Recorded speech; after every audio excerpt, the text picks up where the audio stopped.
शिमला में संजौली इलाके की अवैध मस्जिद निर्माण को लेकर कोर्ट का फैसला आ गया है। कोर्ट ने मस्जिद के 3 फ्लोर हटाने का आदेश दिया। कोर्ट ने कहा कि मस्जिद प्रधान की देखरेख में 2 महीने में निर्माण हटाना होगा। वहीं कोर्ट ने स्थानीय निवासियों का आवेदन खारिज कर दिया। कोर्ट ने कहा नियामक और उल्लंघनकर्ता पहले से ही मामले में पक्षकार हैं। दरअसल शिमला के संजौली में जो 5 मंजिला मस्जिद बनाई गई है, वहां पुरानी छोटी मस्जिद की जगह एक अवैध इमारत खड़ी कर दी गई। आरोप है कि इस मस्जिद को बिना किसी मंजूरी के 5 मंजिला तक बना दिया गया। यूपी में गाजियाबाद के महामंडलेश्वर यति नरसिम्हानंद सरस्वती के एक विवादित बयान से देश के कई शहरों में बवाल मचा हुआ है। यति नरसिम्हानंद ने मुस्लिम समाज के खिलाफ भड़काऊ बयान दिया, जिसके बाद से कई जगहों पर तनाव की स्थिति है। गाजियाबाद पुलिस ने इस बाबत प्राथमिकी दर्ज करते हुए मामले को नियंत्रण में किया। इस बीच यूपी के कई जिलों में जैसे कि गाजियाबाद, मुरादाबाद, मेरठ में प्रदर्शन की खबर सामने आई। मुस्लिम समाज के लोगों ने मुरादाबाद आगरा हाईवे पर भी हंगामा किया। पुलिस प्रशासन सभी जगह मुस्तैद है और कानून व्यवस्था को लेकर चुस्त दुरुस्त है। तो वहीं मुस्लिम समाज के लोगों ने यति नरसिम्हानंद को जल्द गिरफ्तार करने और कार्रवाई करने की मांग की है। इस बीच AIMIM चीफ असदुद्दीन ओवैसी ने यति नरसिम्हानंद के विवादित बयान पर कानूनी कार्रवाई के लिए हैदराबाद के पुलिस कमिश्नर को ज्ञापन दिया है।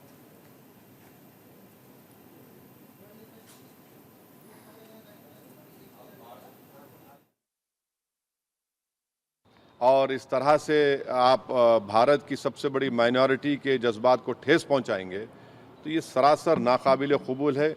ये देश की तरक्की के लिए, देश की मजबूती के लिए ये लोग काम नहीं कर रहे हैं। ये देश को कमज़ोर करने का काम कर रहे हैं, देश के संविधान की धज्जियां उड़ाने का काम कर रहे हैं। और क़ानून तो एक क़ानून का तो कोई लिहाज ही नहीं है। माने क़ानून की धज्जियां उड़ा रहे हैं, माने बुलडोज़र इस्तेमाल करेंगे, क्या क्या अरेस्ट कर लेंगे, मगर इस शख्स के ऊपर क्यों नहीं एक्शन लिया जा रहा है?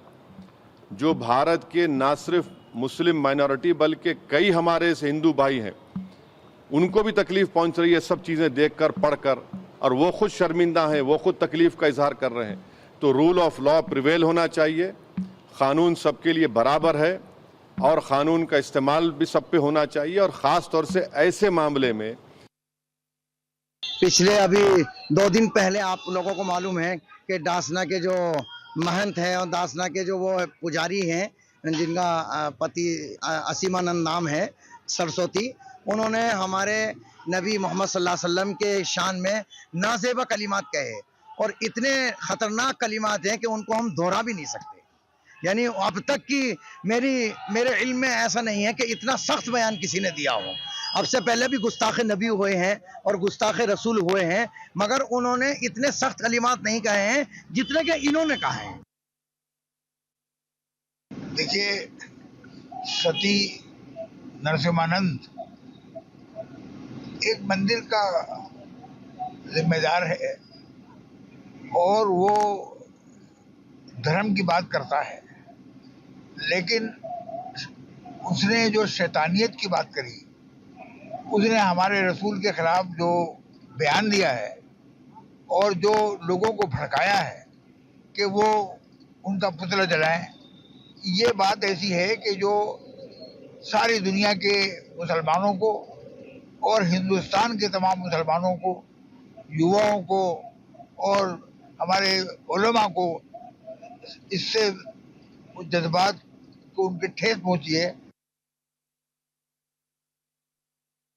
नहीं, देखिए, जैसा आप लोग जानते हैं कि अभी एक विवादित बयान की वजह से जो गाजियाबाद में दिया गया, उसकी वजह से कई संगठनों ने और कई जगह पे जो माइनॉरिटी डिपार्टमेंट, मतलब जो माइनॉरिटी के लोग हैं, उनके द्वारा एक ज्ञापन दिया गया है और सभी जगह पे, अलग अलग जगह पे दिया गया है। तो अभी यहाँ पे भी कलेक्ट्रेट में शहर काजी और उनके साथ कई और इमाम थे, उनके द्वारा ज्ञापन दिया गया है ऊपर के भेजने के लिए, माननीय मुख्यमंत्री जी, माननीय राष्ट्रपति जी के लिए। और उसमें यही डिमांड की गई है कि जिन्होंने ये विवादित बयान दिया उनके खिलाफ कठोर कार्रवाई अंडर द लॉ रहे। तो हमने उनको बोल दिया गया है कि जो भी हमारे उचित माध्यम से जहाँ पे भी आपका ज्ञापन है, हम लोग उसको भेज देंगे।